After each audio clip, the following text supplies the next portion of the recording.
Now if you see India in 1947, over here you can see the position of the states. Now coming to the political map of India in 2013. See, here you can see there is a huge difference. Many of these states have been created. Now if you look at this map, you will realize that many of the states have been created on the basis of different culture and the geographical region. The boundaries of many states have been changed to ensure that the people who speak similar language should live in the same state. Initially, the demand for creation of linguistic states was resisted by the central government, as it feared that it would lead to disintegration of the country. But our experience have shown that the formation of linguistic states has actually made the country more united. It has also resulted into administrative conveniences. Children, I hope this linguistic state part is clear to all of you. Now coming to the linguistic language policy. Children, we all know that the second major test for the Indian Federation was the language policy. The Indian Constitution has deliberately avoided making any language as the national language of the country. Hindi, although identified as the official language of the country, is spoken only by 40% of the Indians. Apart from Hindi, there are 21 other languages which are recognized as scheduled languages by the Constitution.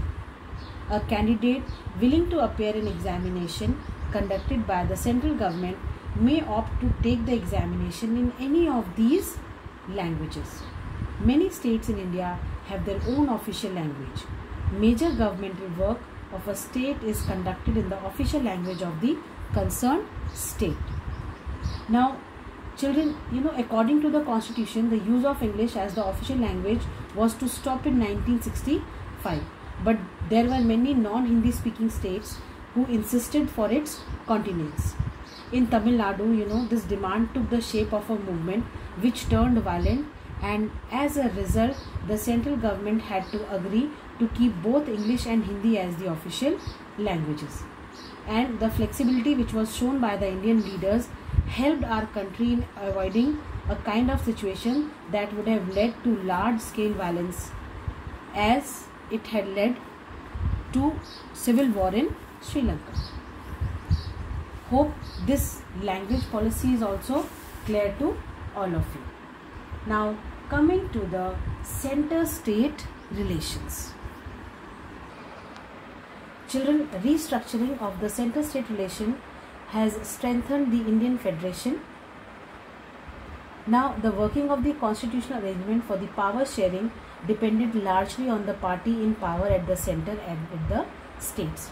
Now, in case of India, for a long time, the same party, the Congress party, ruled both at the center and in most of the states, which meant that state governments did not insist on exercising their rights as autonomous federal unit. Now, whenever the ruling party in the state was different from that of the central government tried to undermine the powers of the states. It has several times it has experienced that central government misused the constitution to dismiss the democratically elected governments in the states, which were controlled by the rival parties. This gave a setback to the spirit of the Indian Federation. See, as per the constitution, both the state and the central government, they have their own areas of jurisdiction and they have to govern their regions. And central government, because the powers of the state government are described in the constitution, so central government cannot act as in an arbitrary manner. However, with the emergence of the various regional parties in the states during the 1990s, such as TDP in Andhra Pradesh, DMK and AIDMK in Tamil Nadu, then AGP in Assam, the situation underwent a dramatic change. Now, this was the era of the coalition government. Children, we have read in the previous class about the coalition government. The coalition government was a concept in which where no political party could prove its majority in the elections, they used to collaborate with the other political parties and come to power. Now when this coalition era came into being, the government at the center, in which regional parties were also the partners, this led to a new power sharing culture and respect for autonomy of the state governments. Now the demand for autonomy of state governments was also supported by the Supreme Court. In its several judgments, the Supreme Court made it difficult for the central government to dismiss the state government in an arbitrary manner. What they were doing it before, but once the coalition government came into being, the central government could not exercise the same kind of arbitrary manner anymore. Thus children, the federal power sharing is more effective today than it was in the early years of the working of the Constitution.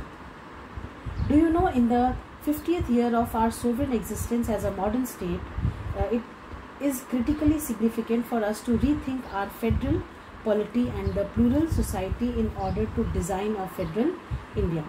Now it has been almost 71 years. Almost 72 years of the sovereign existence as a modern state.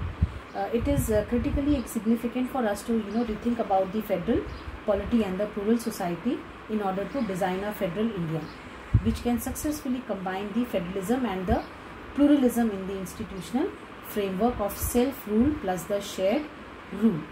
Now this pluralism and federalism appear as the two essential principles for organizing heterogeneous societies into a viable pattern of political sharing of power. By reconciling the twin processes of political unification and social diversity of communality for certain purposes and specificities for others, in its parafixes, federalism builds us and sustains the unity of polity, and simultaneously it preserves and promotes the plurality of the society. It is from this perspective and ideological premises of the federal nation that participatory democracy, secularism and social justice that we should re-examine our federal polity and plural society. Children, with this we come to an end of the topic of how federalism is practiced in India. Children, I hope till here it is all clear and understood to all of you. Now let us start with the next topic, that is decentralization in India.